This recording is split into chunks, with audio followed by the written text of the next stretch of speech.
Throughout Earth's 3.7 billion year story, our planet has weathered countless disasters. Asteroid strikes, solar flares, massive volcanic eruptions, devastating earthquakes, wildfires, and crushing droughts have all left their mark. Usually these catastrophes pass without fundamentally changing life's trajectory. But sometimes they don't, triggering what scientists call mass extinction events, moments when biodiversity collapses across the globe. Researchers have documented roughly 31 such events throughout Earth's deep history. We've probably missed some others, but 31 represents quite a collection of planetary disasters. Among these, 5 stand apart as truly cataclysmic. The legendary Big Five that reshaped life itself. Each of these mega extinctions wiped out more than half of all living species, fundamentally altering the course of evolution. The most celebrated is undoubtedly the KT event, the asteroid strike that ended the age of dinosaurs. This cosmic impact unleashed the energy of 10 billion atomic bombs, terminating roughly 75% of Earth's species in what may have been the most sudden mass die-off in history. Many consider this the ultimate catastrophe, the day life came closest to ending. The devastation was swift and merciless, with most deaths occurring within hours of impact. To the general public, it represents the worst disaster life has ever faced. But here's the shocking truth. Among the Big Five, the KT extinction wasn't even close to being the deadliest. That horrifying distinction belongs to an earlier catastrophe so severe that Earth required 5 times longer to recover than it did after the dinosaur-killing asteroid.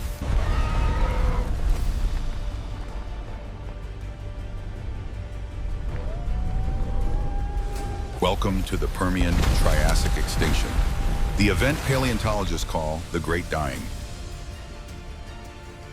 To witness this planetary apocalypse, we'd need to journey back an almost incomprehensible 251.9 million years to the final moments of the Permian period. Even before disaster struck, Earth was already struggling. The planet was still reeling from another extinction event roughly 10 million years earlier, the Capetanian extinction, which had already reduced species diversity and caused dramatic sea level drops.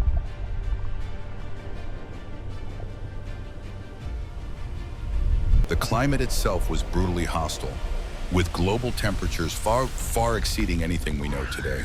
Near the equator, temperatures could spike to a hellish 74 degrees Celsius, hot enough to cook meat. The geography made things worse. With most land masses fused into the supercontinent Pangaea, vast regions became uninhabitable deserts. A massive mountain range slicing across the continent blocked rainfall, creating death zones and prolonged droughts. Simply surviving day to day was an extraordinary challenge.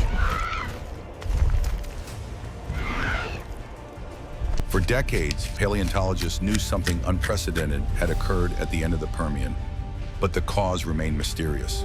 Theories range from asteroid impacts to interstellar dust storms to extreme weather. Only recently did scientists identify the true culprit: volcanic eruptions unlike anything humanity has ever witnessed. The evidence still scars the landscape today in an unlikely location, Russia. There you'll find the Siberian traps, a vast expanse of volcanic rock covering an area equal to 68% of Europe. The fossilized remains of the eruptions that triggered the worst extinction in Earth's history. These weren't ordinary volcanic events. They dwarfed anything in human experience by unimaginable scales, roughly 4 million times more powerful than Mount St. Helens, ejecting 4,000 times more material than Yellowstone's largest known eruption. If these eruptions had occurred in the United States, the lava flows alone would have buried the entire country under molten rock 3 times taller than the Empire State Building.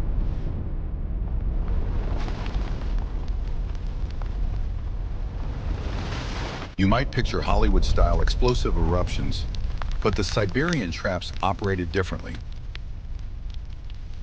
Rather than violent explosions, they produced gentle but relentless floods of lava that continued for an almost unthinkable duration. We're not talking years or even decades, but hundreds of thousands of years, possibly millions, with current estimates suggesting around 200,000 years of continuous eruptions.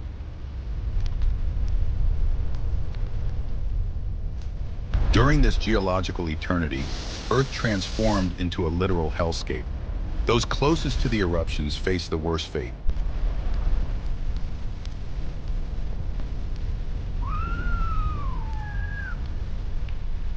If Siberia was indeed separated from other landmasses, animals trapped there would have watched helplessly as rising seas of lava, reaching temperatures of 2,220 degrees Fahrenheit, slowly engulfed their entire world, incinerating everything in their path.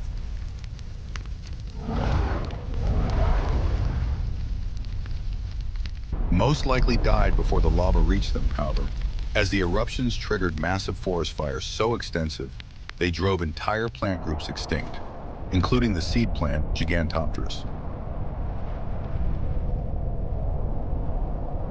Fossil evidence shows that dominant predators like gorgonopsids and various therapsids, abundant in Permian Siberia, were devastated by these infernos.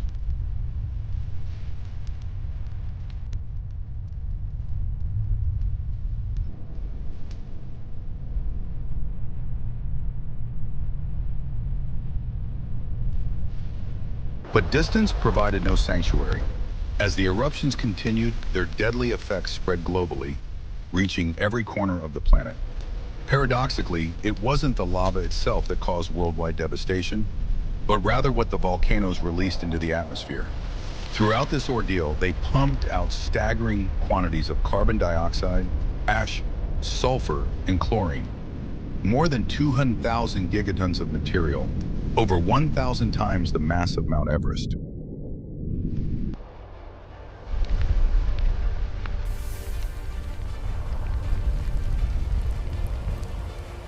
This colossal output triggered multiple catastrophic effects, each severe enough to qualify as an extinction event on its own.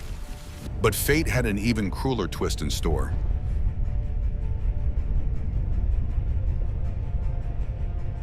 The eruptions occurred in the worst possible location, directly above vast coal beds and organic deposits.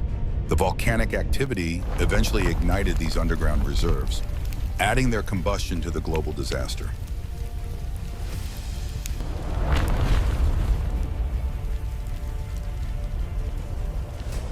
Interestingly, this wasn't a gradual decline, but rather occurred in distinct, nightmarish pulses of death and destruction.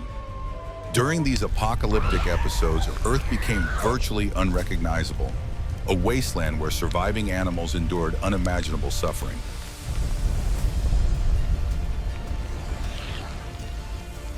The most obvious torment would have been the heat. The already scorching Permian climate reached new extremes as volcanic gases and rampant wildfires pushed global average temperatures above 40 degrees Celsius, 104 degrees Fahrenheit. To put this in perspective, today's global average is merely 15 degrees Celsius. While no studies have definitively calculated equatorial temperatures during the Great Dying, considering that modern equators are roughly 100% hotter than the global average, the implications are terrifying.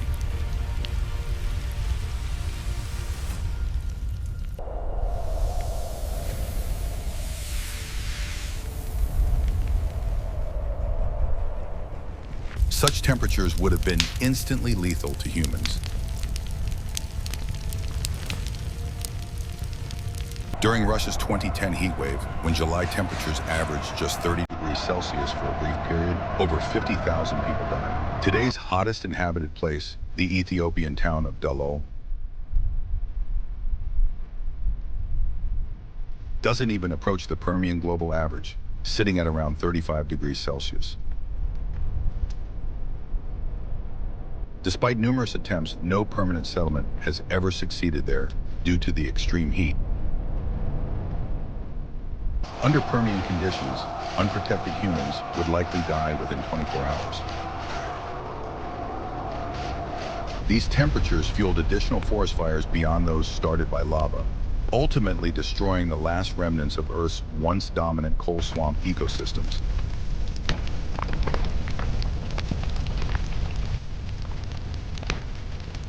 The heat and fires accelerated another devastating process, aridification.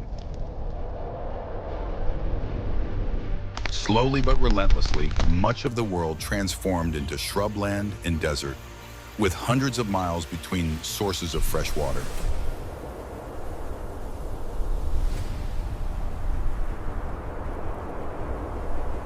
Some researchers propose that this drying was the primary killer of land-dwelling vertebrates. But even finding shelter wouldn't have saved you. The atmosphere itself became poisonous as volcanoes continuously spewed toxic gases, causing oxygen levels to plummet to around 15% by the late Permian, low enough to harm humans. While we currently enjoy 21% oxygen, even a drop to 19.5% causes oxygen deficiency. For Permian animals, accustomed to oxygen levels as high as 30%, this was catastrophic. Oxygen likely dropped even lower at times, meaning any survivors must have been restricted to low-altitude refuges.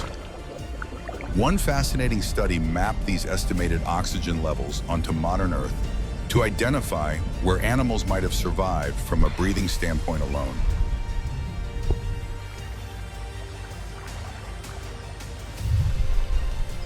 Red zones represented areas where life was impossible, while green zones showed potentially survivable regions. Between burning alive and suffocating, you might not notice another delightful feature of this extinction event: radiation poisoning. Massive amounts of halogens released by the eruptions severely damaged the stratospheric ozone layer, causing ultraviolet radiation levels to skyrocket. The same radiation that causes sunburns and skin cancer today increased by an estimated 400% at the equator, while polar regions experienced an obscene 5,000% increase. Standing outside for a single day would be equivalent to being trapped in a tanning booth for 4 days straight. This radiation was so intense it left physical evidence. Researchers have discovered plant spores from the extinction showing mutations caused by UV exposure. Most of these mutated plants died from their genetic damage. But radiation wasn't the only threat to plant life. The eruptions created massive dust clouds that blocked sunlight and disrupted photosynthesis, while acid rain caused widespread soil erosion. Life on land suffered terribly, but marine environments fared even worse. Ocean surface temperatures rivaled commercial hot tubs, while marine life also endured plummeting oxygen levels, surface radiation exposure, and devastating ocean acidification. The seas absorb enormous quantities of volcanic emissions, creating more permanent acidic conditions with dramatically lowered pH levels. In some areas, waters became 32% more acidic than today's oceans. This increased acidity proved deadly to marine life worldwide, made even more reactive by the elevated water temperatures.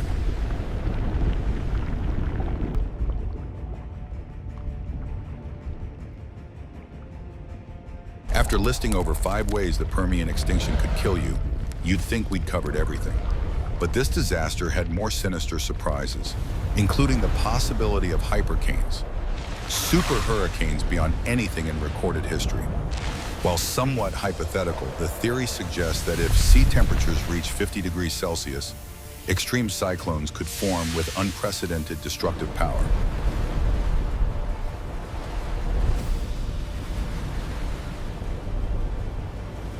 Though average temperatures didn't reach this threshold, regional hotspots very well might have, potentially generating hypercanes larger than the biggest storms on record. Storms that could have covered half the continental United States. Their size wasn't their only terrifying feature. These monsters could generate sustained winds exceeding 800 kilometers per hour, fast enough to completely obliterate reinforced concrete and uproot any vegetation. Large hypercanes could devastate areas larger than entire continents. Even if you avoided their direct path, their sheer power could damage the ozone layer and create dust clouds with noticeable climate effects. Thanks to their central pressure, these storms would last for weeks, creating atmospheric conditions equivalent to standing at 3,000 meters elevation. Of course, the winds would likely kill you before you could register the pressure change. With all these threats combined, the Permian extinction was an absolutely nightmarish catastrophe, made even more horrific by its duration. Thousands upon thousands of years of relentless suffering. When it finally ended, almost nothing remained, and the few survivors found themselves in an empty, permanently transformed world.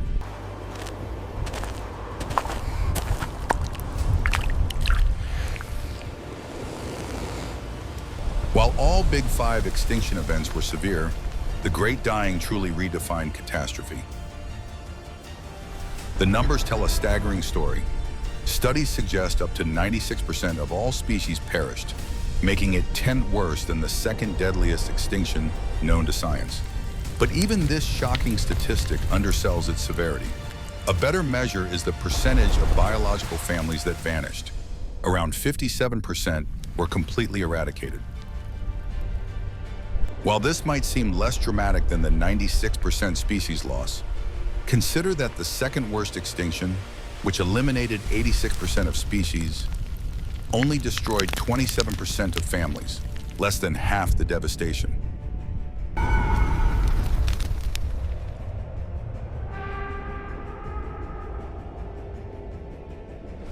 Compared to the dinosaur-killing KT event, the Great Dying was in a league of its own. The famous asteroid only eliminated 17% of biological families.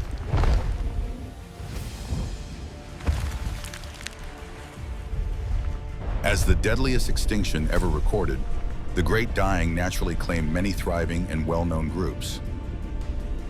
On land, iconic victims included the Gorgonopsids, giant dragonflies called Meganosoptera, Vigeltisauridae, and Piraeosauromorpha, along with numerous families of temnospondyls and countless therapsids. Marine environments suffered even greater losses, losing groups like the blastoids and acanthodons, commonly known as spiny sharks. The oceans also lost their apex predators, the sea scorpions, which had dominated marine ecosystems for millions of years. Perhaps most symbolically, the extinction claimed the trilobites, one of life's greatest success stories. These creatures had thrived for over 250 million years, surviving 2 previous mass extinctions and diversifying into more than 22,000 species, making them possibly the most diverse extinct animal group ever known. Their disappearance marked the end of an era. Even survival didn't guarantee success. Virtually every group that made it through still suffered extreme losses, with most experiencing extinction rates exceeding 95%. For some, the damage proved too severe to overcome. Despite initially surviving, they eventually succumbed anyway. The Cetonothidae exemplified this tragic pattern. One of the most successful late Permian families, they initially survived but were reduced to just a handful of genera with stunted growth and drastically reduced diversity. Though they persisted for another 3 to 4 million years, they never truly recovered, and many paleontologists believe they would have thrived much longer without the Great Dying. Ironically, while most life suffered, a few benefited from the catastrophe. The Lystrosaurus, a small, unassuming plant eater, nearly went extinct but survived thanks to its burrowing abilities and possible hibernation skills. These traits allowed it to outlast its competitors in greater numbers. Once the worst was over, it found itself in an empty world ripe for colonization. The Lystrosaurus recovered and diversified with shocking speed, becoming the most dominant animal in Triassic Pangaea. At its peak, it represented 95% of all land vertebrates, a feat unmatched by any other animal, technically making it the most successful vertebrate of all time, at least numerically. Yet even this new king faced hardship. The Great Dying had left Earth in an abysmal state, with extreme heat and aridity persisting for millions of years afterward. Some studies suggest that subsequent extinctions linked to the Great Dying continued well into the Triassic period. The devastation wrought by the Great Dying exceeded anything before or since. Recovery proved extraordinarily slow, requiring approximately 50 million years for life to fully restore itself. Throughout the entire Triassic period, nature was still rebuilding from the catastrophe. For 5 million of those years, researchers believed no animals occupied the top of food webs, a strange and empty world indeed. Eventually, stability returned, and Earth once again teemed with life. By the early Jurassic period, you could no longer detect traces of the great catastrophe that had nearly ended everything. For both nature's sake and ours, let's hope such an event never occurs again.